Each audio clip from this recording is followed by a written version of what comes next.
it's identifying those people within your industry that for whatever your reason, most of the time it's pretty easy to understand why, but why you would want them to, even if they don't know it, mentor you. That's okay if that's your ambition.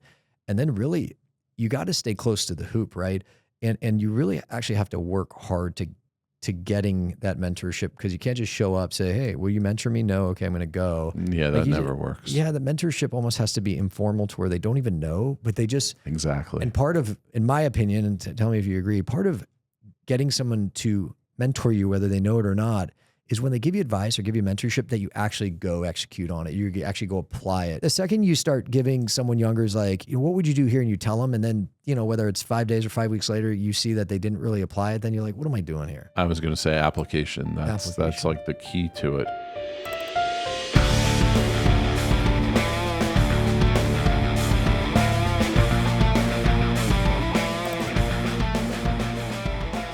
Welcome to another episode of the Matthews Mentality Podcast. Today, we are joined by Jared Epstein, president at Aurora Capital Associates, which he joined in 2007.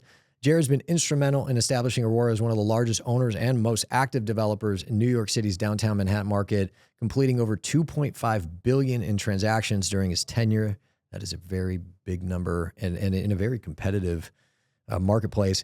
His vision and transformative leadership have played a pivotal role in reshaping New York's iconic neighborhoods, and Aurora has become the largest landlord in the Meatpacking District besides Google. Jared, welcome to the podcast. Can't thank you enough for being here. Oh, my honor to be here with you. How was it's got to be only maybe a mile from where you came from, but getting over here, do you walk, do you cab, what do you do? I actually, I was downtown today, so I tried to take a Uber, didn't come, then into a cab got stuck, had to walk. So New York, a city that never sleeps, always something going on. I always ask this question. I don't know if it's a good question to ask you, but what does a typical day or week look like for you? Or is there a typical day? I would say there's definitely a typical day for me. I'm not an early riser. I'm a little bit of a late riser. That's a New York thing, my entire yeah, life. I'm up by like 7 o'clock with my boys. They're eating breakfast. Either myself and or my wife are taking the boys to school.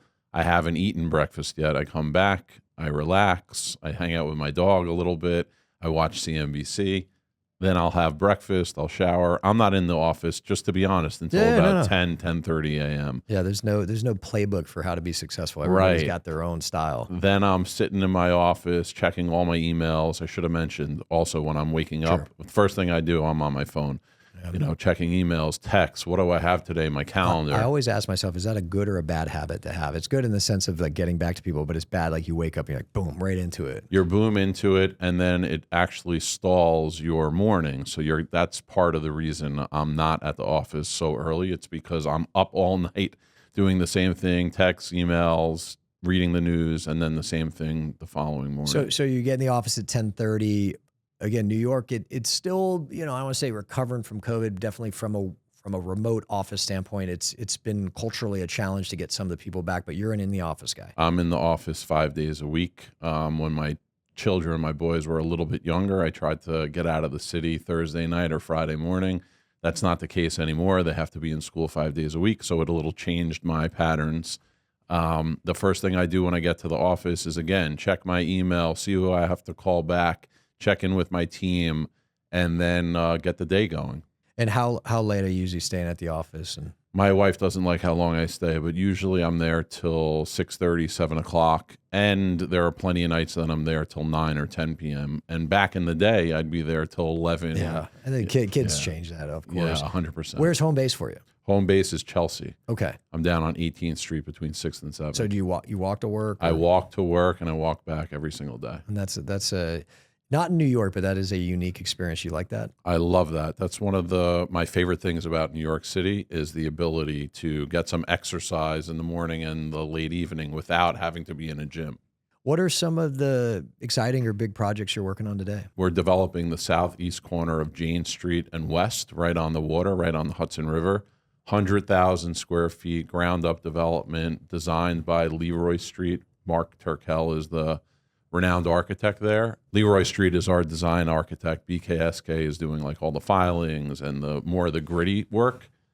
We're projecting sellouts approaching $500 million. And when you say sellouts, so it's this multifamily? No, it's a residential condominium. Got it. I don't know if you'd call that multifamily. Yeah, Most people it's a refer for to sale multi. Yeah. Yeah. So it's a condo, not co-op. condominium, ground up construction, beautiful building, probably around 85,000 feet sellable, no retail, amazing lobby, porte-cochere for your car, garage. How many total units? 14 units. Oh, those are big units. These are big. This is ultra luxury, though. Ultra luxury. The northern unit is about 4,500 feet. The southern unit is 3,200 feet. They both have 37 and a half feet of waterfront frontage. Yeah. High ceilings. The north unit has a conservatory, which is somewhat new to New York City. I don't know if anyone's ever done it before. Basically, it's like a nano wall that you can open up, so you feel like you're outside. You feel the weather and the conditions. There's the floor is basically designed to allow for the weather and rain and anything like that. So it's an indoor outdoor room. What is the sales range on these units? Or what's the high and the low? Right. I can't technically talk about that. We haven't, we're in our CPS 1. We haven't finished with the Attorney General. It's going to be a big number, though. But it's a big number. I would say somewhere, I'll tell you this. Basically, in the neighborhood for something that's new, which there is nothing new in this magnitude, other buildings that are probably 8 to 10 years old are averaging $3,000 to $3,500 a foot. I think we'll eclipse that dramatically. Yeah, that's wild. How many stories? It is 10 stories. And you're right effectively on the water. We're right on the water. That's incredible. What you're going to have to educate me. The development of for sale housing or multifamily or anything in New York has gotten much more difficult recently, correct? Yeah, because of the tightness in the debt markets and the interest rates, that's for sure. And construction costs. And what about local legislation? Is there like affordable components, things like that? If you want to do rental, it's pretty much impossible right now unless you're getting the land for next to nothing because the 421A is gone. Yeah. So, you're not getting this tax treatment. Now, are you from the tri-state area originally? I grew up in Marlborough, New Jersey. Tell me about that. How was childhood for you? I loved it. I was born and raised just till I was 5 years old in Staten Island, New York. So I still have like this feeling that I'm partly a Staten Islander, which gives you a little grit. I was going to say he's a little gritty. And strength. I then moved to Marlborough with my family. I played basketball, football, baseball, very into sports. Card collector, right? Yeah, baseball, card, football, basketball, card collector, major. I was always into sports very much. Had a great group of friends, was very popular. I don't know why. Yeah, maybe because I have a big personality. I was going to get good personality, and clearly we'll touch on what you've done at Aurora, but a good sense of what socially people want. Yes, I've always been able to connect with people on a deep level.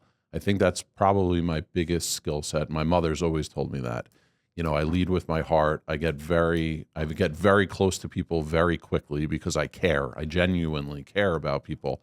And that's greatly impacted my life and my career. What'd your parents do?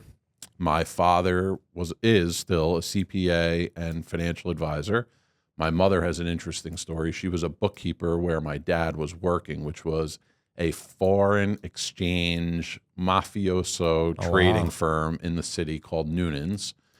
So I got to be around these kind of people when I was young, and it was very intriguing and interesting to me. But you didn't want to be a CPA. No, I definitely didn't want to be a CPA. My dad was great with numbers, very quick with the calculator. I'd help him with checkbooks and checks and, filing them and things like that.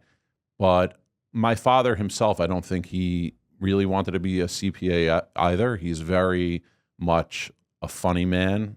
He could have been a comedian or an actor. Do you think part of his choice was a conservative approach to being a provider for a family, saying, hey, there's other things I'd love to do, but I'm going to take the career choice where there's a near certainty that I'll be able to provide for my family? Absolutely. He didn't come from a family of wealth. He grew up in Brownsville, Brooklyn, tough neighborhood. He always wanted to play football, but the kids were much bigger and much more physically imposing than he was, so he joined the band. He played the saxophone and the clarinet.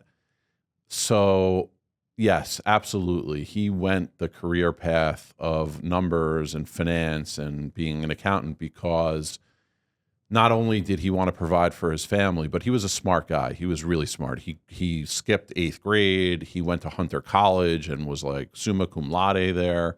And that led him into the accounting world. Actually, at first he worked for a big law firm called Hartman and Craven with some legendary attorneys, and they made him their in-house accountant for all of them personally. That was actually how it led to Noonan's, because Noonan's was one of their clients on the legal side. So your dad's CPA, your mom's a bookkeeper. Both. Oh, my mom totally shifted.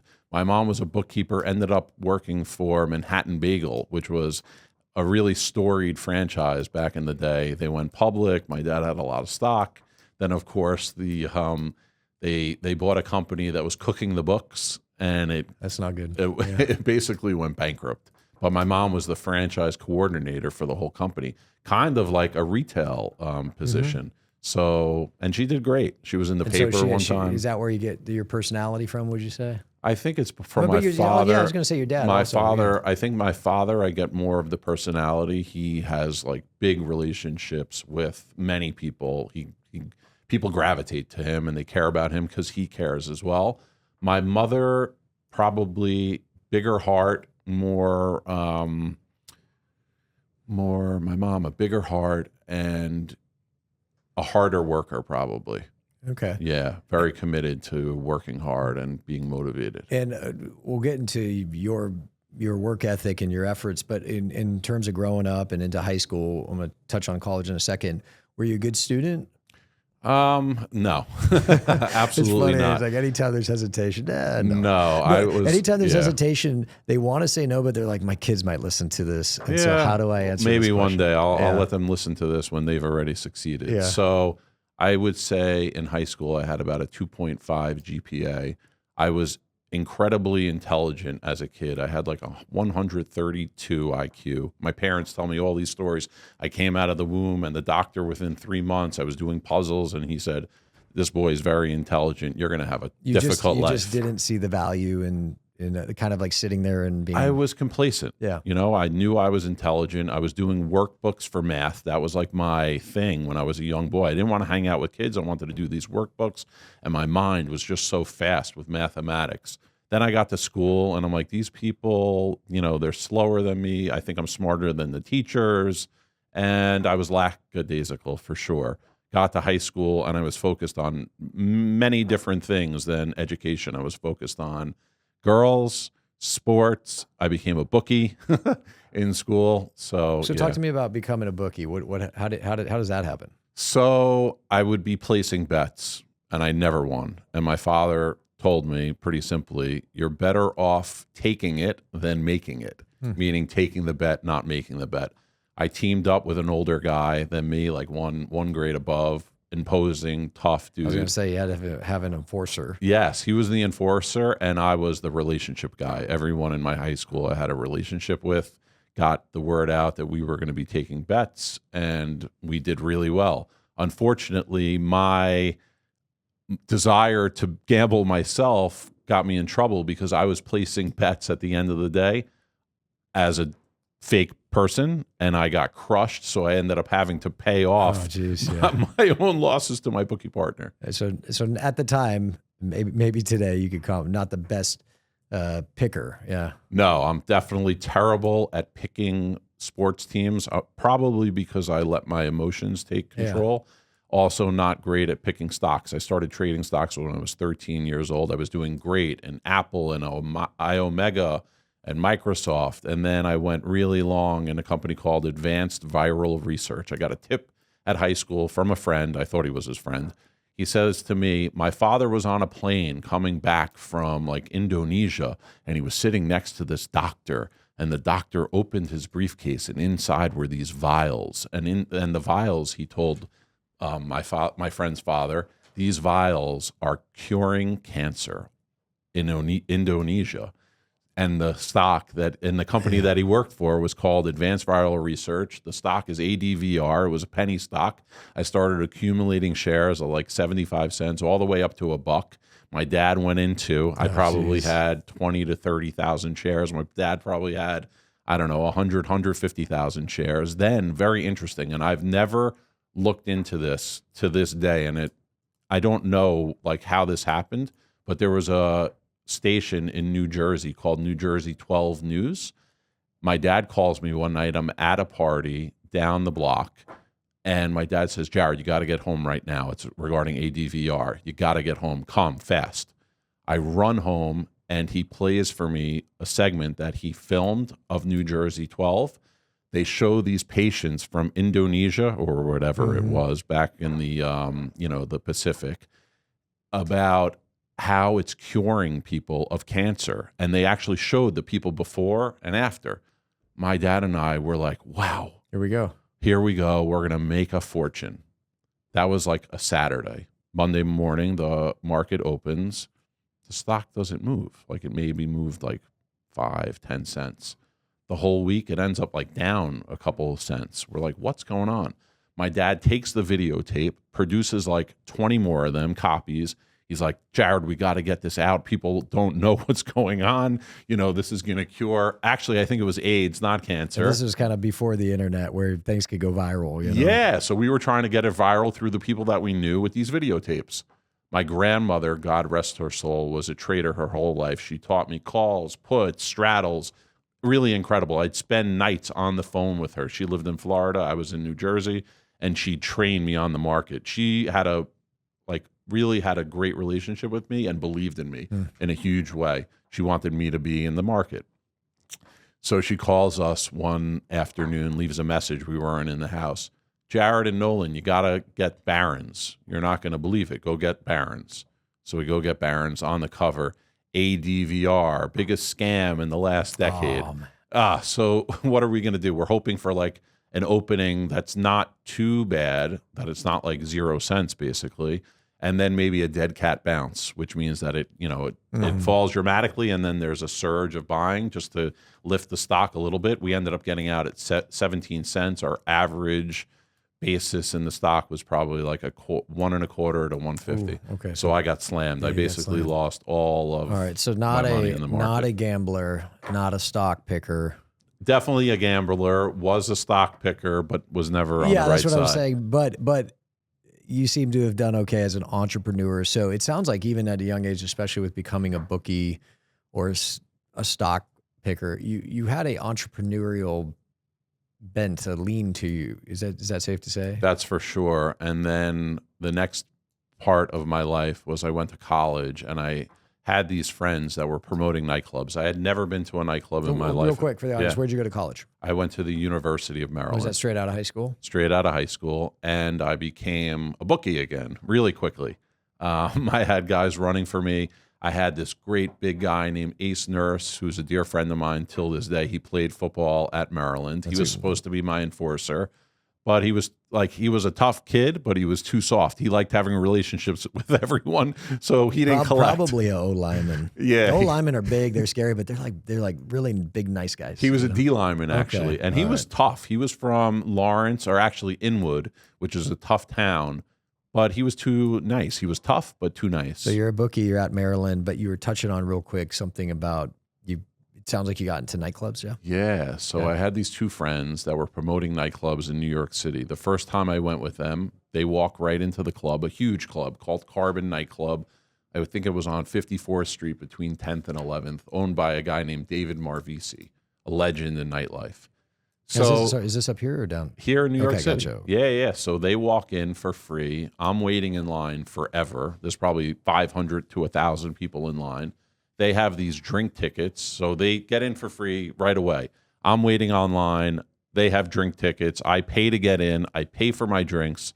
I'm like, what the hell? What do you guys do? Yeah. So they explained to me the whole business of nightclub promotions. So was this when you were in college? Yeah, this was probably in 1998. I graduated high school in 97, and it sparked my interest. I said, I never want to wait on the line again. You had a fake ID? I had a fake ID, of course. I didn't want to wait in line. I wanted free drinks. I wanted people to know who I am, and a guy that can get in quickly and maybe could help other people get in quickly or pay less. Yes. Back in the day, it was all... It'd be a guy with status. Yeah, that's it, status. And back in the day, there was cover charge at every nightclub. It wasn't about drinks and bottle service. That It's how you ended up getting paid down the road. But this was all about the door. It was called the door and getting a piece off the door. I'm old enough to remember that. Yeah, so I had a list. It was called the A list, and I would get $5 per person that walked in, and they would get $5 off. So that's how I started. Is this something that you did throughout your time in college? Yeah, it got much bigger. So not only did I start promoting clubs in Washington, D.C., I had buses taking kids from Maryland to DC to these clubs. I did a party every Friday night. Oh, wow. It became very big. Not only did I have kids working for me at the University of Maryland, but also at American University and GW. We'd have like 500 to 1,000 kids. So you had a whole night. operation going. I had an operation, and then I also ran Homecoming and Greek Week. So I got in with all the fraternities. I never pledged a fraternity. I had no interest. But I lived with guys that were either in SAM or SAE, so they would pull their people, and then we got close with the sororities, and it just became a very big thing. Very entrepreneurial, big operation. Was there money in this, or were you getting, in essence, paid through experience? No, I would say there was definitely some money. Every Friday night, I was probably taking home $500 to $1,000 in cash. In college, that was a pretty big thing. It takes care of what you need. By the time I was 21 years old, I bought myself a Rolex. It was like a gift to myself, a Submariner that I ended up giving to my father like 10 years ago or so. But that was a big moment for me that I was able to do something like that for myself. What'd you major in college? I majored in economics, so all about supply and demand. Got it. And that definitely applies to nightlife and then ultimately real estate. Definitely. Sure. Let me touch back on one thing regarding the promoting. So then I met these guys from Great Neck, Manhattan, all over Long Island, and they needed a guy that went to like a different university and grew up in a different town. So I was like the only guy from the University of Maryland and from Marlborough, New Jersey, that was helping them promote these nightclubs in the summer. Every kid in the summer would come back to the city. That was like their thing after spending the semesters in college. Not only that, but we did this thing called Thanksgiving Eve. It's like the night before Thanksgiving, huge for college kids. Everyone would be in the city. Yeah. Everyone would come to the city that night and party. So that was big too. And so, so you met those guys. You're majoring in economics. You graduate. Do you stay in that industry and kind of the promotion industry? Or? I had no interest in doing that. I had interned first I interned at Morgan Stanley Dean Witter. Okay. I was cold calling. Not as much as your employees are throughout your company here at Matthews, which I'm astonished by how successful you and this firm are. Really amazing to me. And I didn't know anything about this until I walked into the office this morning here. We're newer in New York, but we're going to work hard at making a big name here. So I think you're going to be dramatically successful. And any young broker or even mid-level broker, I would encourage them to meet with you as soon as possible. I appreciate it. That's a public service announcement by Jared Epstein. It sure is. Matthews. Yeah. No, all right. So Morgan Stanley Dean Witter. Morgan Stanley Dean Witter taking the train. Ripping coldies, baby. Ripping cold calls, trying to get guys on the phone that had some money and then passing it off to, the broker that I was working for named Craig Weinstein. I'll never forget him.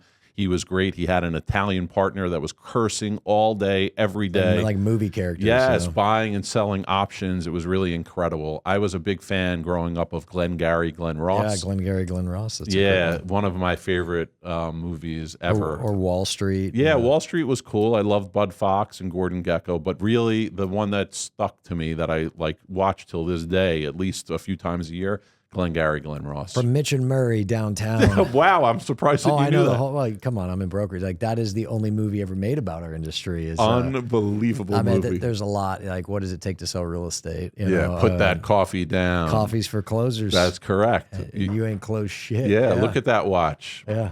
My watch is more than your car. That's right. AIDA. Hey, what's your name? Yeah. Fuck you. That's my name. Right, yeah. Exactly. No, it's a great. What'd you drive movie. to get here? A Hyundai? I drove an $80,000 BMW. Sales. It's a tough racket. I did that. It's a tough racket. Yep. Oh, I love that movie. First prize, a Cadillac Eldorado. Second prize, a set of steak knives. Third prize, you are fired. I want you to know, you're gonna love this. At Matthews, we have contests. We're in an office and we do these big national contests. And anytime you finish second place at Matthews, you get steak knives. This is a true thing. And what's first prize? Well, right now we're running a fantasy brokerage first prize. The winning team, there's 12 agents. They go on a all expense trip paid to Belgium to go to EDM Festival Tomorrowland. Wow. Yeah, flights, hotel, the whole thing. I mean, it's wild. That's because you're a young brokerage firm going to an EDM. Yeah, well, what we do, it's a very democratic company. We say, what do you guys want to do? And they vote on it, and this is what they want to vote on. This is what they do. So that became first prize this year. A couple years ago, they went to Tulum for New Year's. And so, again, we go to the team and say, what do you want to do? And And, 1 year we said, okay, we think this is the prize. It was a very motivating prize. But at the end, after the team won, they said, hey, we've actually talked about it and modified their choice. Again, as long as the budget's in line, we don't care. Whatever you guys want to do. But second place, set of steak knives. And actually third place, because there's a lot of teams. So third place, you get a pair. This is an inside joke of a pair of Nike Air Monarchs, like the shoes old people wear. Sure. So it's how about this? These are the Glengarry leads. These are I wish I had. And Glengarry to you, leads. they're gold, but you don't get them because giving them to you would just be throwing them away. Throwing them away. It's a great movie. If you are in any sales, let alone real estate sales, you have to watch Glengarry Glen Ross. And by the way, the cast of that movie is insane. Insane. Al Pacino, Kevin Spacey. I don't remember Sheldon Levine. Alec Baldwin. Alec Baldwin, right? Of course. Ed Harris. Ed Harris, yes, correct. Who played Shelley Levine? Jack Lemmon. Jack Lemmon. Yes, legend. Just a great movie. Incredible. All right, so you watch Glengarry Glen Ross. Never knew I'd be in sales, though, at all. Just love that movie. My dad was a motivator. My dad, by the way, at 13, instead of getting a big gift for my bar mitzvah, he gave me a green pencil holder. Why? I had no idea. Inside of it was a notepad. He said, Jared, and it was written in the notepad, Jared, this is for all your big ideas. Keep them here, write them down, and then explore them and go after them. And then every single day of my childhood from that day on, he'd put a quote on my desk in my room that I'd save in the green pencil holder, all motivational quotes. That's very special. Yeah, very incredible. So would you say, if I was sitting here with your dad interviewing, would it safe to say your dad would say, I saw at a young age in Jared that he had big ideas and very much might do big things? Yes, we were like best friends, and he was motivated, and he wanted me to eclipse him. Like, he would always say, like, the greatest thrill in his life would be as if his son exceeded him. One of the biggest thrills in my life, after he basically covered my rent down in Soho for 9 years, because I was living a big life. Yeah. I was a promoter. I was probably making like 50 a year in cash, going out, free bottles, girls, lots of fun. Making 50, spending 60. Oh, I was probably spending like 75. Yeah. So I owed my dad at the point like 150K. Within 1 year at Aurora Capital, I paid him back. And he said to me, Jared, if you didn't pay me back, I wouldn't have felt bad for me. I would have felt bad for you. Got it.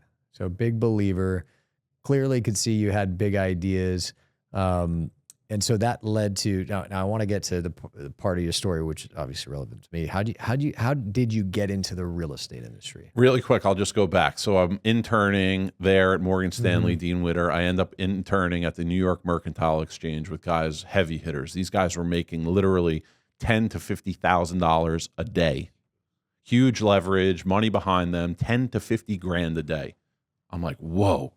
This is amazing. I got to get into this. And it's basically like gambling, but smart gambling based on alpha and beta. Like I had to read this book, Options and Volatility, like a legendary book that every guy has to learn. I was on the phone calling in futures against the options that they were doing, like using hand signals. Yeah, just really incredible. Like something that you would only see in trading places. I was going to say, like Eddie Murray, Mortimer. Eddie Murphy, sorry, Eddie Murphy and Dan Aykroyd. Was it Mortimer and Mortimer? Yes, Mortimer and Mortimer. They made a $1 bet that Eddie Murphy could eclipse Dan Aykroyd, and he sure did. But then he did the right thing. They got together. They changed the, I think it was frozen orange juice. Orange juice. Yes, what the freeze in Florida exactly. would affect, dude. I got, speaking of dads, I got to give credit to my dad. My dad was the one who told me about Glengarry Glen Ross. My dad certainly made me probably watch a movie about somebody trading places for $1 and making a bet. And same with my father. I grew up in these, and as much as from a football standpoint, that was potentially an option. I wanted to be in an environment where I wore a suit and tie and I did things that were fun and exciting, but you actually did it. You're down at this mercantile exchange. Yeah, I had no idea. I had no interest whatsoever in ever wearing a suit and tie. That's like not my thing. I'm very chill. I'm into nature. I like being comfortable.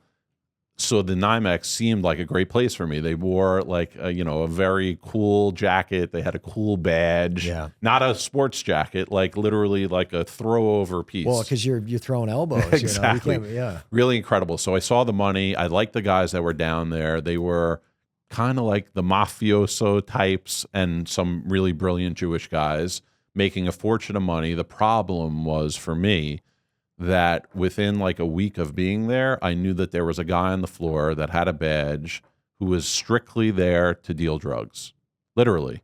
And I was given a Vicodin probably within my first week. We went out for lunch. I had a beer, slammed this Vicodin down. And after that day, I'm like, I cannot do this. And that was the culture. Totally, right? 100%. Possibly how they even were able to physically subject themselves to that lifestyle. It is, I want to make a joke, performance enhancing drugs. Totally, absolutely. Yeah. And I said to myself, if I do this, I'm going to end up dying young. Okay. This is not what I want to do. So that's a very mature and smart decision that a lot of people in that position potentially don't make or didn't make. However, I got the job offer. I'm supposed to start September 15th and have my drug test, because you had to get drug tested to work at 1 North End Avenue on the exchange. I was supposed to have the drug test September 11th. I was in Maryland. This is September 11th, 2001. Yes. I'm in Maryland visiting my year younger girlfriend who I'd been with for quite a while, really loved her. And I get a call at 8:30 in the morning from her mother telling me to turn on the TV. I'm laying in bed. My girlfriend's at class.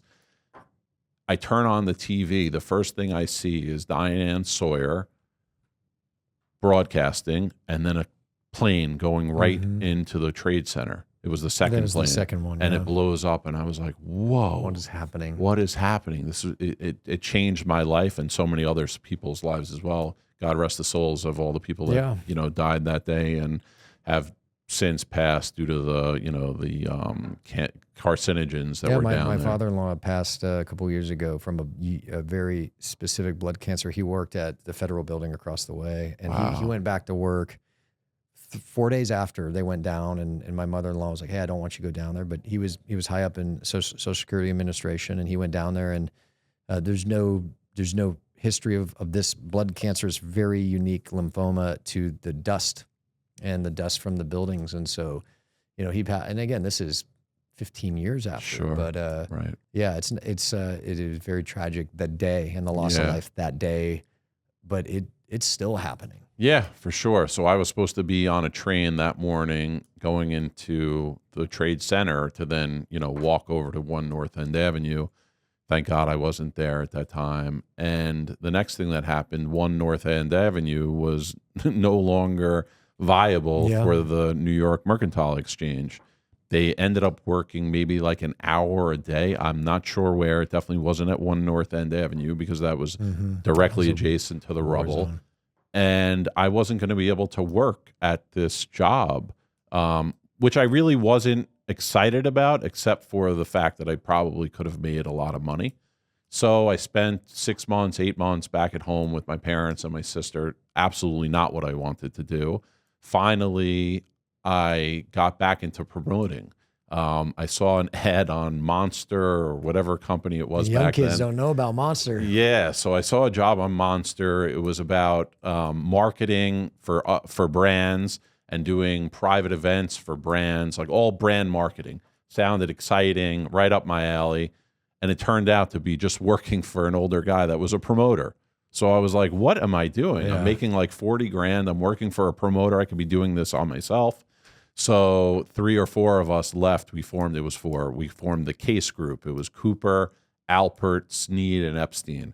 And all we did was we went back to the clubs, made our own direct deals, and did well. We were making probably 50 to 75 grand cash. But having a good time. And having a great time. The compensation in that way. Who was I talking about earlier today? Someone at Matthews about like, hey, there's different modes of compensation, the most clearly understood is cash, right? It's like, Yes, what's cash at the door. Then it became bottle service, But I so was you get a percentage. Agreed. I was going to say part of the compensation of that role is what we touched on earlier, status. Status. Right? It was big. And for me, what was huge from the time I was in college through the 3 years that I remained in promoting after college, the networking, the relationships. I built relationships with pretty much anyone my age that was going to be living in Manhattan or lived in Manhattan, and priceless. Up and coming future heavy hitters in all different types of industries, obviously finance, real estate. Absolutely. So you're doing that for a couple of years, and then you kind of make a formal transition to real estate. Again, my father calls me one day. He was reading Cranes, and in this Cranes article, there was a gentleman named Jeffrey Roseman who was a Cranes. Were you Cranes 40 under 40? Yeah. Yes, I was. That was something that I really, really desired for, and it was something that's a huge, especially in a market like New York. Any Cranes in the markets they cover that's a big accomplishment. New York, it's a high bar. It was a huge goal of mine. I didn't think I would ever make it to get that honor, to receive that honor, but I did, and it was very fulfilling. But I didn't get there on my own. It was all about the mentors that I had and being at the right place at the right time and developing relationships further, working hard, and getting lucky. I always say about real estate, you could be a great broker, a great investor, a great networker, but at the end of the day, if you don't have luck, like you could get a deal this close, I'm putting my hands as close as they can get together, but if you don't have luck or a blessing from above, the hands don't get together and the deal doesn't happen. So your dad called you and said, hey, there's this article in Cranes, speaking of Cranes. There's this article in Cranes, and there's this gentleman named Jeffrey Roseman, who's a broker, the head of Newmark New Spectrum. That's what it was called at the time. And Jeffrey was going to be rolling out Chipotle. Chipotle, one of their first... On the tenant rep side. On the tenant rep side. Chipotle, one of their first college campus stores was at College Park in Maryland. Got it. So you knew it. I knew all about it. My father did too. You would smell the burritos and the fajitas and the chicken from blocks and blocks away. So me and my father were very into it, thought it would be hugely successful, which it was. It subsequently got purchased by McDonald's. McDonald's, very smart of them. Right, exactly. So not only did my father think that was interesting, but my father had been cutting checks to Newmark New Spectrum for a deal that was brokered by Jeffrey Roseman.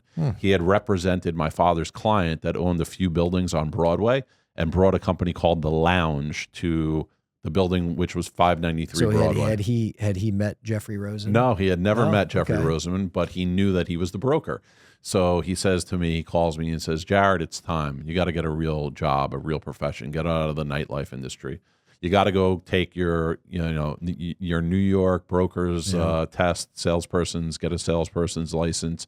I'm going to try to have my client, who is owned a few great buildings in Soho, get you a meeting with this guy, Jeffrey Roseman. So I did. I took the exam, got through it, passed, and then I was going to have this interview with Jeffrey Roseman at Newmark New Spectrum. I'm thinking, it's an old, tired office, brown wood, old brown desks, and an old man that I'm meeting.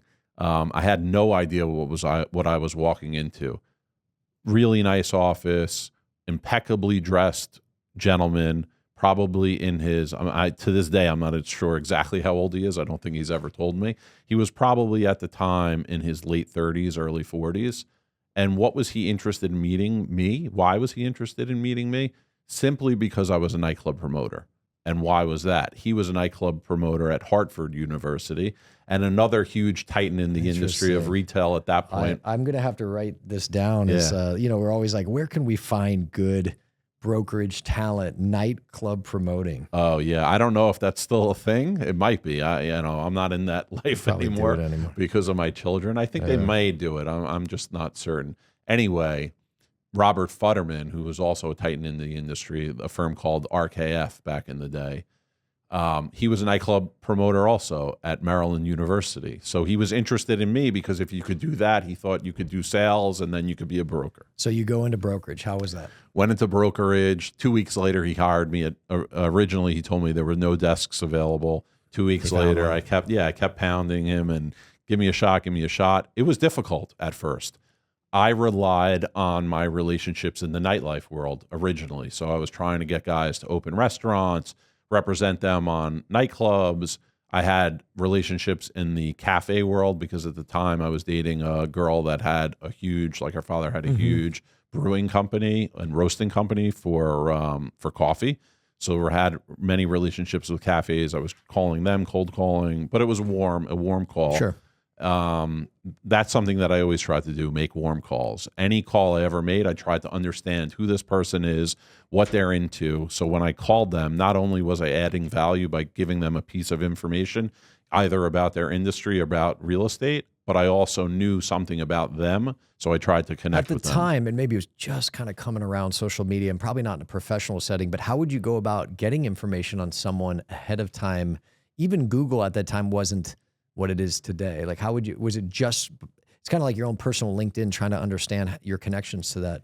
So I would talk to other brokers. I would talk to familial friends in general, my network that I had built up through the promoting world. And that's basically how I got to all these guys. But it was strictly nightlife, restaurants. Jeffrey Roseman, who I worked for at the time, had me go out and pound the pavement. I'd be handing out flyers on properties that we were representing, retail space that was available, to anyone that was within 5 blocks, asking them if their lease was coming up. I have this great space. You should come check it out for a relocation of their store.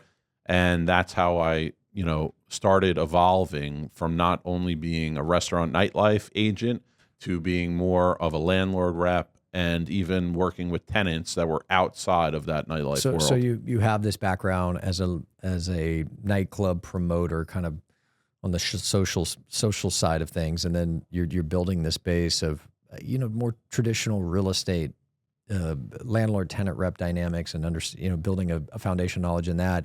You did brokerage for 4 years, and that's when you went to Aurora. What motivated you to make that change? So I had this affinity towards the Meatpacking District. And why? Because one of the places that I would go to that I did not promote for, it was like above my level. It was on a whole different scale, celebrity, athletes. Like, it was just incredible just to be able to get into the place. So I certainly was not promoting for them, but it was called Lotus on 14th Street between 9th and 10th Avenue. And then there was a place called Florent, which was like the after hours diner, basically, for everyone in the industry, whether you're a waiter, a bar back, a bartender, a bottle waitress, a nightclub promoter. Everyone would go there around 3, 4 o'clock in the morning, and it was in the Meatpacking District. I thought it was so cool. So I started cold calling landlords there, seeing if I could represent their retail space. I'd also ask the question, are you interested in selling the property? I had a relationship at that time with Richard Chira, also known as Ricky Chira, his brother Jaime Chira, their father, God rest his soul, Stanley Chira. Their company was called Crown Acquisitions. I pitched them all these different deals in meatpacking. We'd get close, but nothing ever happened. So we didn't get a deal done, and I was trying with them. Looking back, they should have bought all of them, right? Yeah, I was trying with them for about a year. Then I was begging them to hire me. Give me $100,000, let me earn commissions. We're going to get deals done together. So I kind of learned the acquisition side from working with them. Underwriting, I learned a little bit about that from agents at Newmark and through the Chira family, which I became very close with. And to this day, I appreciate their friendship, relationship, and their guidance and mentorship. I had met Bobby Carey a few years before, probably was in the industry for about 6 months. I met him in Vegas at ICSC. I happened to be, working the booth for Newmark. What year was this? This was 2004. Oh, I was there. Yeah. Oh, great. So I'm working the booth. I'm a young guy, very green, wet behind the ears, as they say. And these two guys walk up to the booth and they want to know about this particular property, actually 2 properties in Soho. I was representing a sublease. Now, this was my father's client's building. So it all comes back full circle. But I'm not representing him. I'm representing a tenant that was now looking to sublease his space, the lounge, which is the store that Jeffrey Roseman had brought to the building on behalf of the landlord, my father's friend. So these two guys come up to the booth and they want to talk to whoever's representing these two buildings. It happened to be me. I meet with these two guys. One, I didn't know. He was like a couple years older than me, young guy. I was 24 at the time. He was 26. And his uncle, Alex Adjmi, who's like a legend in real estate, especially in the boroughs. And within 30 minutes of the conversation, they're talking about things that are way above my head. Retail condo, long-term master lease, like trying to put these two buildings together just to own the retail, basically, because primarily their focus back then was retail real estate. So what happens next? Within 30 minutes, Bobby Carey says to me, Jared, you should come be my apprentice.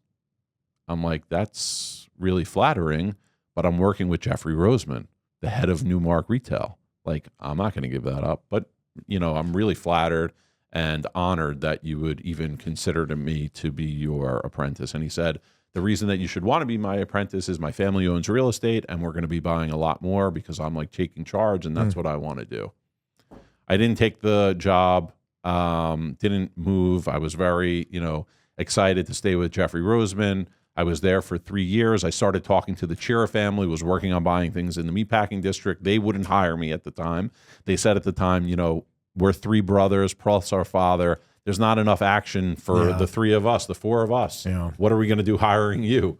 So I was home one day in Marlborough, New Jersey with my parents. I was kind of out on the whole Newmark retail thing by that point. I realized that I really wanted to go into the acquisition side and trying to own some real estate. I thought that perhaps my dad's client that owned buildings in Soho would back me if I found some good deals. Nothing's happening. I'm not being hired by any family or any office that's working on buying assets, any property in New York City. My mother says to me one afternoon in New Jersey, you know what, Jared? You're a fucking loser. My mom had never spoken to me like that in my entire life. She coddled me. She was like, a Jewish mother, very, very warm and caring. And I was definitely a mama's boy. You can do no wrong. Totally 100%. So she calls me, she took a different style that day. Oh, that day. It was wild. And I couldn't believe it. And she said, Jared, so many people. I had a BlackBerry at the time. That was the thing. I had a BlackBerry. I love the keyboard. I used to hook it onto my belt. Same. And I was like, I'm important. Same. I've made it. I got a BlackBerry. I put it on. It was the size of a small computer at this point. Right. And you started in brokerage, and you told me before it was the same year that I did, and it was tough making money. It was really at the beginning really of your career in commercial real estate. I didn't close my first deal for 17 months, so that was a challenge. And then again, it wasn't like all of a sudden I took off. It's just every year a little bit more. And then GFC hit, and it was a little bit less. Yes, but then after that, it obviously took off. Thank God for you. Yeah, it took off. So you're kind of. So I'm at home. Yeah. My mom says this to me. You're an effing loser. Politely, you're a loser. Yeah. And then she says, Jared, so many people. You have a BlackBerry. Go onto it. Figure out who to reach out to. They're not going to come knocking at your door. No one cares to find Jared Epstein. You need to reach out to people and tell them that you're looking to do something with yourself.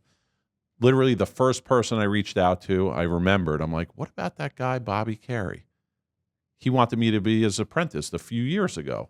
I'm interested in buying buildings and helping someone buy buildings. I wonder if he's still looking for someone.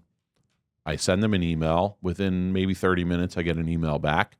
10 minutes later, we're on a phone call, and he says, come to my office tomorrow. So I did. And he didn't really have a position at the time. Maybe he was playing it cool. I need to talk to my brothers. This is would be my first employee. I was looking for a salary plus a guaranteed bonus, and I would get commissions. I thought at the time that I would be doing more retail brokerage to make money. That quickly changed. He hired me. I got there. I had no idea who this guy was, except meeting him for 30 minutes at ICSC. Had no idea what he owned, what the family did before, what they do now. I just knew that they wanted to own more real estate. Within a week of being there, he brought over a list to me. I was cold calling. I didn't know any of these investment sales brokers. Sure. I only knew the retail side. Yeah.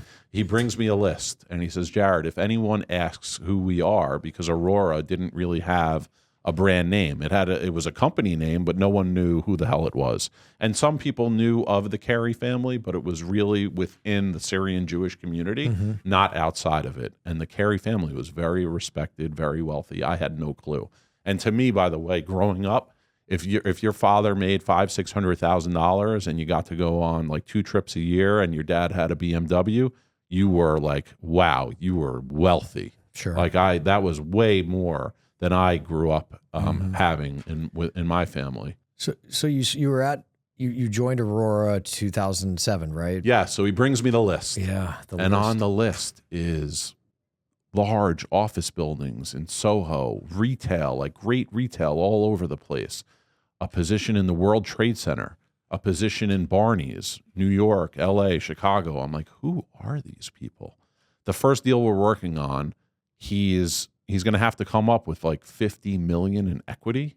Him and his partner at the time were Alex Ajmi, his uncle. And I'm like, how is that even possible?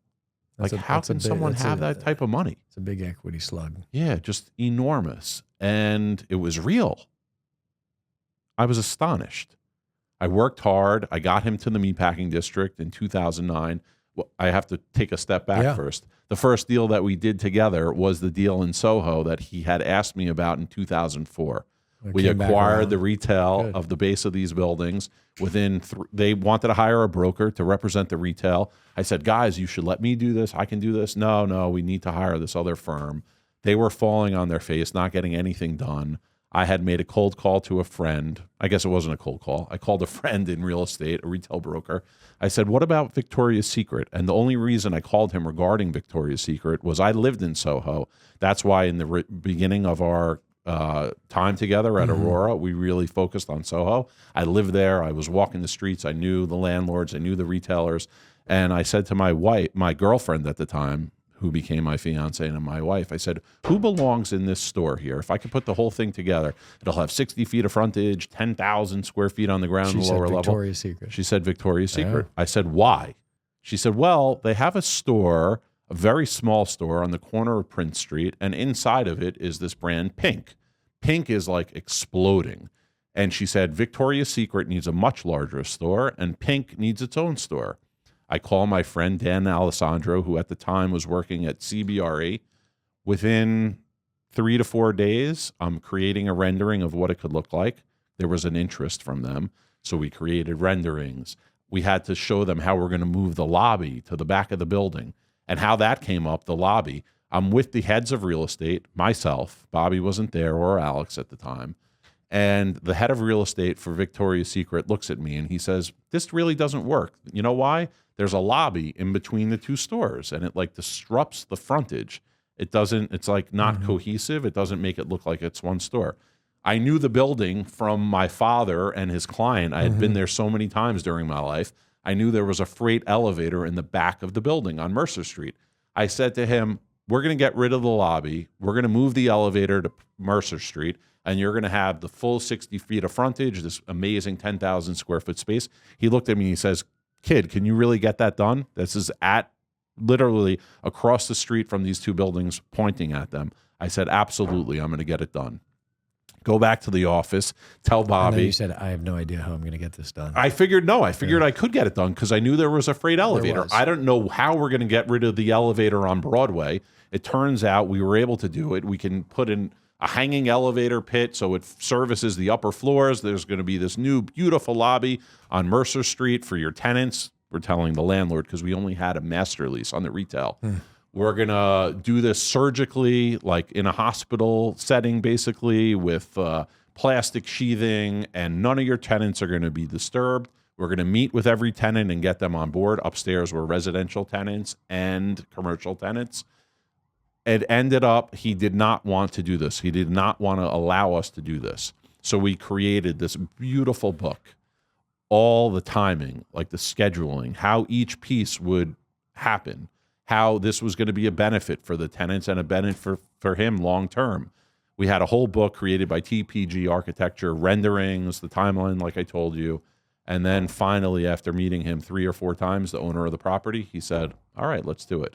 We were able to get a longer term lease because of the work we were going to do.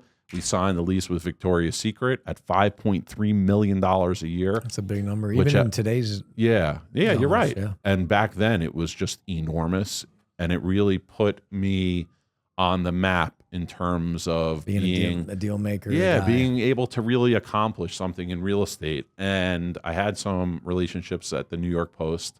We got this article in the New York Post. I saw my name in there, and I was like, wow, this is incredible. One of the things that I think drove me my whole life. I was going to ask what was one of your drivers, but go ahead. Being accepted. Yeah. Being liked. Being cared about. So getting in the paper was really something that drove me. I think they call that in the Maslow's hierarchy of needs. It's like, I think it's called affirmation. Sure. You know, it's like the feeling that you're important and valuable, and there's a place for you. And there's a reason you're here. You know, we can simplify it by say, hey, we feeling like we matter.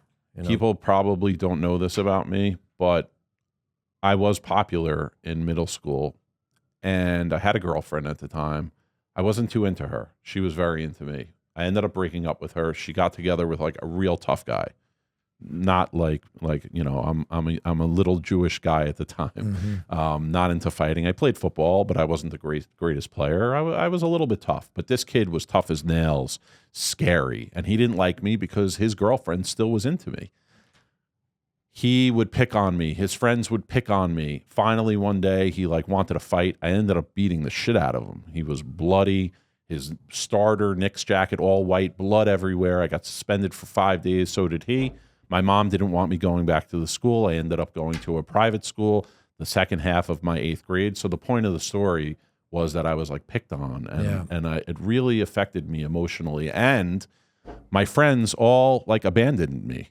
All my friends that I had in Marlboro, they forgot about me. Even my best friend that lived in my own development. And this was during the period of being picked on. You're like, hey, I need you guys to kind of get my back and step up. And they were like, oh. No one did. Yeah. I went to a different school. Everyone forgot about me. I was like basically going to this private school 30 minutes away from me. Coming home, not hanging out with anyone. Feeling of abandonment. It was terrible. Because they no longer saw value, in being your friend, so to speak. Thank God I grew. I got a little bit bigger. That helps. I went right back to Marlboro Township High School. I played football. I got popular again. I had a fight or two. Kids were trying to pick on me right when I got back. I beat the hell out of another guy, and then I became friends with the tough guys, and it changed my whole trajectory at high school. But it really impacted me on wanting to feel welcomed and loved. Part of a tribe. Yeah, exactly. I got you. So you started Aurora in 2007. You talk about that first big deal with Victoria's Secret. So I'm going to fast forward to today. I mean, you go in a very short period of time, acquisitions and lease. I'm just reading the titles: acquisition, leasing director, VP, principal, and then president and principal. I mean, those are big jumps to make. I didn't start Aurora. Aurora, the name of Aurora started with who became my eventual partner, Bobby Carey. But I think he would tell you, and most people in the industry would agree, that I took it to another level, not just because I found deals and I had relationships and we acquired real estate and I did a lot of great leasing on the properties that we acquired over the years, but I was very big into getting our name out there because we had no brand. I created with a company our logo. I got us in the press, like probably way too many times. Bobby and his family were very shy, very like to themselves, didn't want to be well known. They believe very much in like the evil eye. So no press. And I had to really battle with them on why press would be good for us. It would lead to additional opportunities. It would lead to other landlords and tenants knowing that we have a great reputation, we could actually get things done, and we had the capital to actually acquire buildings. So it really made a big impact on Aurora, which led to us making our first hire. I brought in a guy from Massanutten that I met on the corner of Prince and Washington, a young guy named Matthew Abreu. He was great. Like, I met him. He was interested in working at Aurora. He reached out to me a week after this first tour. brilliant kid, worked at Massey Knackle, so I knew he had brokerage I was going to experience. say, and the Massey Knackle guys, they're fundamentally sound. They train them well. I know train well. Bob's become a good buddy of mine, Bob Knackle. Mine as well. He's one of my mentors and one of the gentlemen, the brokers in real estate that I have the utmost respect for. He's really just an incredible person, incredibly hardworking, incredibly talented. So I really took a liking and I had a respect level for this young guy, Matt, because he was working with Bob Knackle. Yeah. Turned out he went to Wharton. So another pretty sharp guy. Another big check in the box. I've heard of that school. Yeah, but we brought him on to really help me with acquisitions. It turned out that he wasn't really that type of guy to handle acquisitions, but he was brilliant. I was growing tired of going to development meetings with contractors and architects, and Bobby really was kind of tired of that too at the time. So we sent Matt to the Wolves, and wouldn't you know, he became incredible at it. He was built for that. He was built for it, negotiating contracts, pushing subs and contractors to get their work done on time and efficiently, and it really helped us position into being developers. And what does Aurora's portfolio look like today? We have 18 properties in the Meatpacking District, approximately 750,000 square feet. We own maybe 7 or 8 buildings in Soho.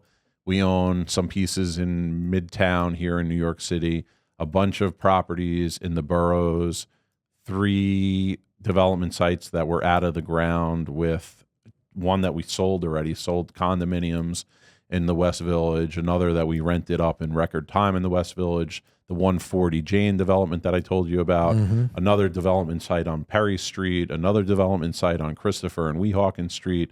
So a lot in the West Village. Yeah, and you've accomplished so much, especially at Aurora over the last 10, 15 years. Now, you did this simultaneous to getting married, starting a family? Yes, I did. My partner, Bobby Carey, kept pushing me.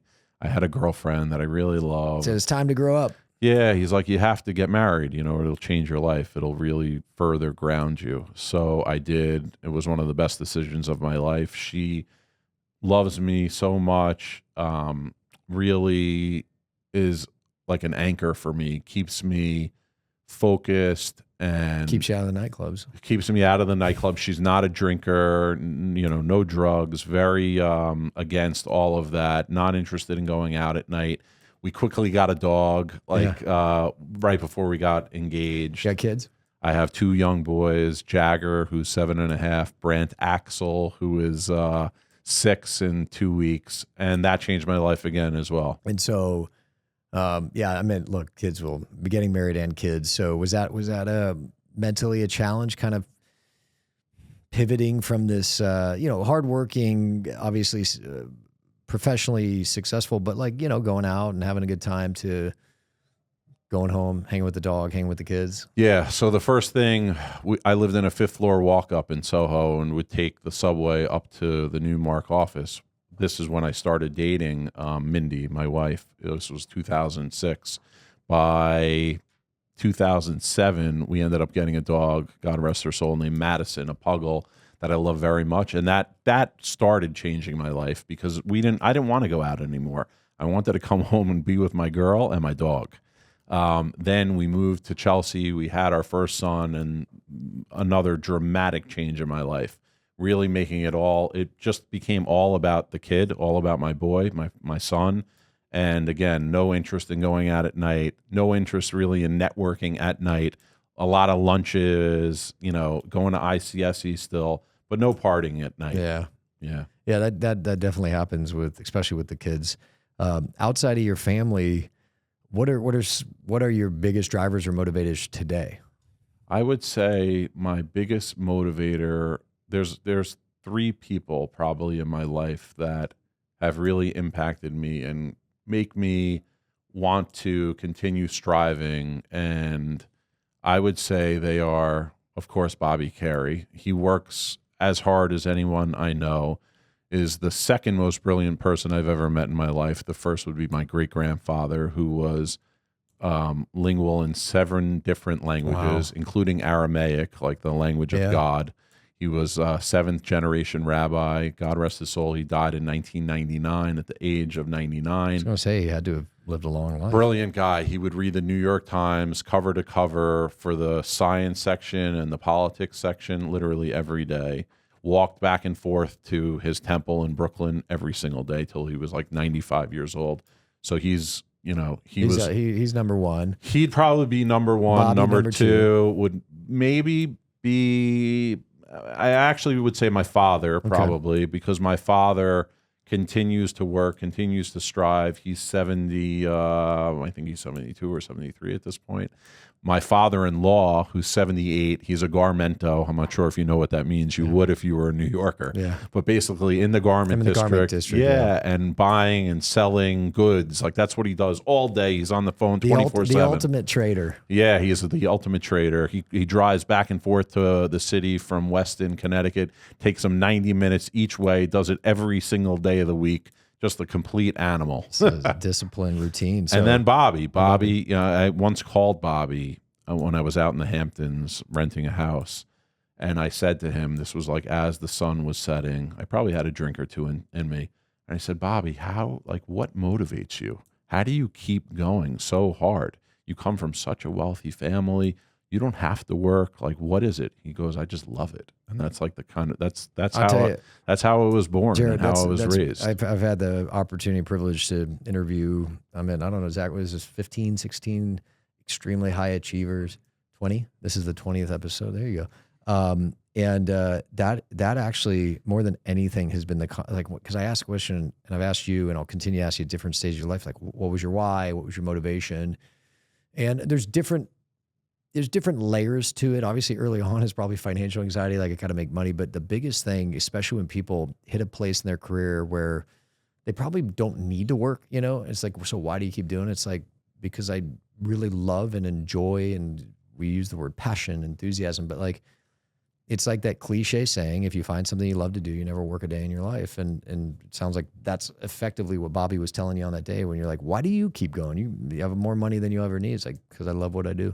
Yeah, really incredible. Is that true about you and what you're doing right now? I do love what I do. Like I told you previously, a lot of it leading up to this point was about recognition and being respected and showing people that I could do something with my life.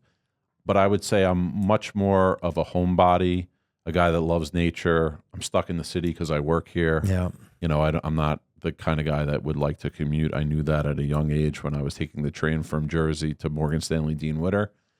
But if I had the type of capital that my partner Bobby has, I'm definitely a different type of person. I'd probably be retired, living in the Hamptons, and just enjoying my life. Just continuing to create wealth in addition to, you push back. I don't know if it ever goes away of, the feeling, the desire to matter, the desire to have status or to feel valued. What do the next 5-10 years look like for you and for Aurora?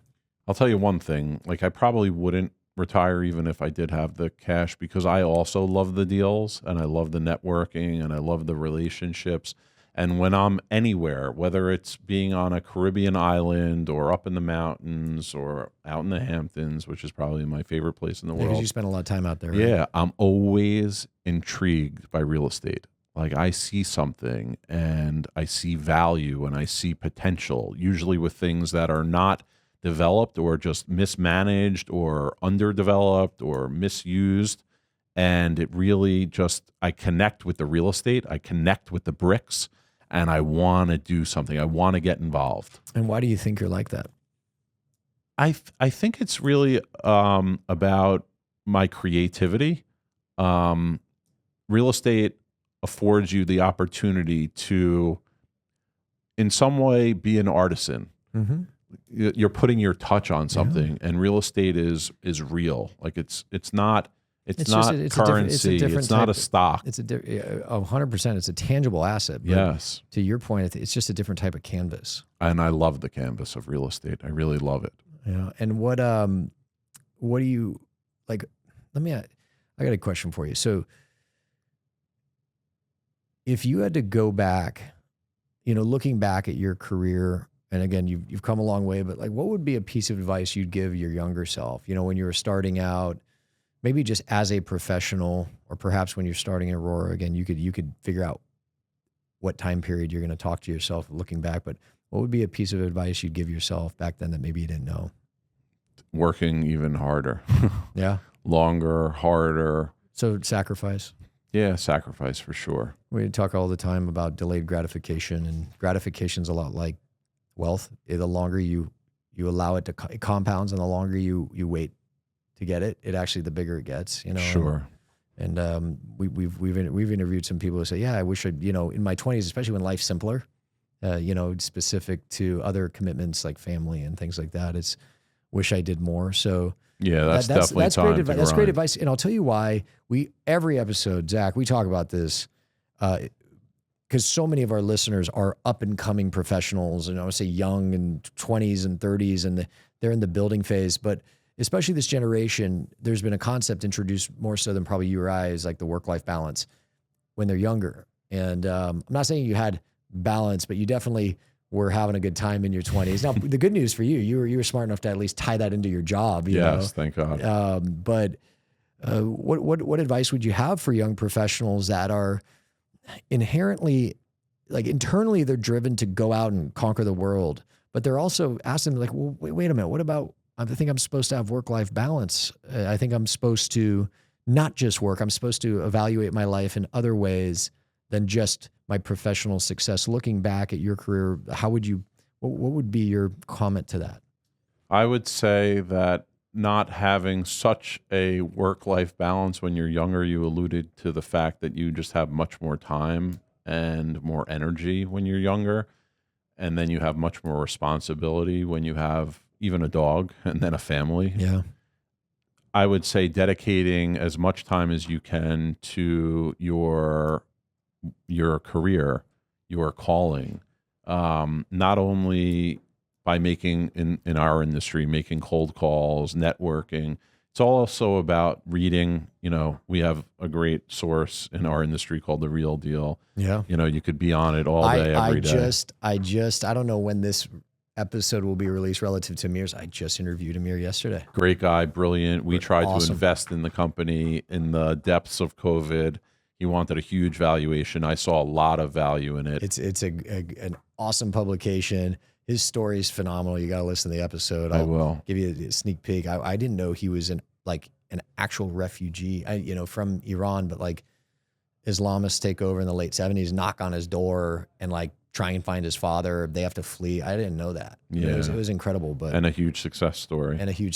What I thought Real Deal should shift into, and maybe you'll have a chance of doing this potentially. I think as a young boy watching CNBC and still watching it every day, there should be something like that for real estate. There's so much that we could talk about, 24/7, whether it's literally people being interviewed or people talking about the market, what's going on out there, information that people are unaware of. And also, there's plenty of documentaries that can be on real estate, like in the other hours. Absolutely. Amir had a great line, actually. Every single thing that happens ties back to real estate somehow, some way, no matter what it is. You're right. Politics, finance. The biggest donor to politicians is real estate or real estate related. Obviously finance, or something as simple as, even if it's someone who's not even in the real estate industry, it's like, well, do they own a home? Okay, let's look at that. He was talking about it from like a journalistic and investigation standpoint. That's exactly right. It doesn't have to be about commercial real estate. This real estate CNBC would be interesting to everyone. Well, yeah, and up to somewhere between 35 to 40, depending on values, up to 35 to 40% of all American household wealth is tied up in real estate. In their home. Yeah. I think it was like 32 to 34% in their home, and then an additional 3 to 4 they're invested in like random projects in real estate. Sure. So this is a great idea. Think about the audience. I mean, it's like almost limitless, and then it's every city, every state, every country.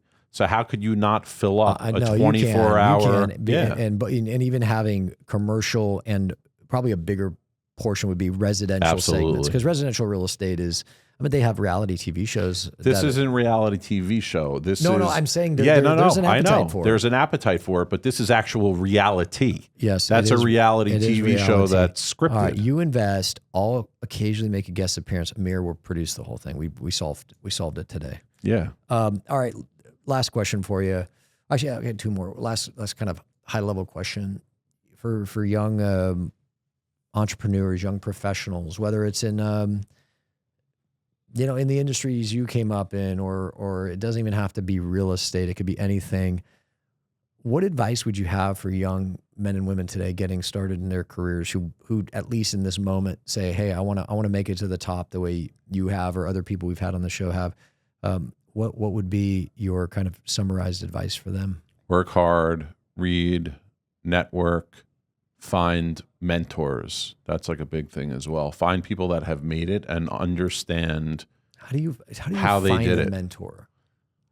I've heard people say, sure. like, don't go and say, hey, Jared, will you be my mentor? But absolutely not. That's not how I would do it. I would try to build a relationship, maybe even with a junior guy on the team, and then somehow get the opportunity to meet the head guy and tell him like how much you respect him or her. And that relationship can evolve into a meaningful relationship where they don't even know they're mentoring you. Yeah. It's more of a friendship. I agree. It's identifying those people within your industry that for whatever your reason, most of the time it's pretty easy to understand why, but why you would want them to, even if they don't know it, mentor you. That's okay if that's your ambition. And then really, you got to stay close to the hoop, right? And you really actually have to work hard to getting that mentorship, because you can't just show up, say, hey, will you mentor me? No. Okay, I'm going to go. Yeah, that never works. Yeah, the mentorship almost has to be informal to where they don't even know, but they just... Exactly. And part of, in my opinion, and tell me if you agree, part of getting someone to mentor you, whether they know it or not, is when they give you advice or give you mentorship that you actually go execute on it. You actually go apply it. Right. There's no value in... The second you start giving someone younger is like, what would you do here? And you tell them, and then, whether it's 5 days or 5 weeks later, you see that they didn't really apply it. Then you're like, what am I doing here? I was going to say application. That's like the key to it. And last thing, Jared, are there any specific, what I call resources, like practical courses, books, programs that you would recommend for anyone in a professional setting? That's another thing that I wanted to touch on in terms of what I would tell young people. It's education. Continue to get educated. There's the New York, in terms of New York City, there's the NYU Shack program. There's the Columbia Master's program. There's after work things that you can do. Continuing to receive formal education. For sure. And go to listen to podcasts. Yeah. I said before, read The Real Deal. Go to events where people are talking, panels. BizNow does them often, Rebney, things like that. Yeah, I think I'm going to speak at Rebney's January conference, I want to say. So that's great. Where is it?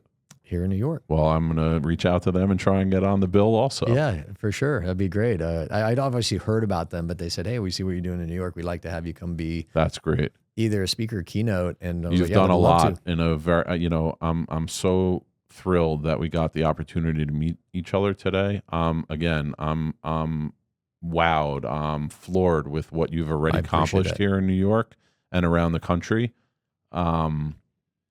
The sky's the limit for you. And I believe in the future, hopefully, we'll be doing deals together. I was about to say, not just on the brokerage side. Like, I'd love to see you, you have plenty of guys making the calls, pounding the pavement, creating relationships. You're going to find deals that you're not going to want to market. You're actually going to want to try and take down.